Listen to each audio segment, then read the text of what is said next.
அழகான சின்ன தேவதை அவள் தானே எங்கள் புன்னகை.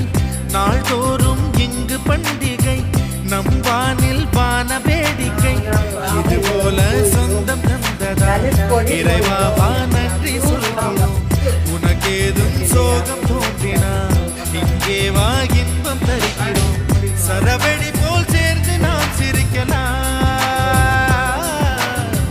அதிரடியாய் வாழ்ந்துதான் காட்டலாம். அழகான சின்ன தேவதை அவள் தானே எங்கள் புன்னகை. நாள்தோறும் இங்கு பண்டிகை, நம் வானில் வான வேடிக்கை. இது போல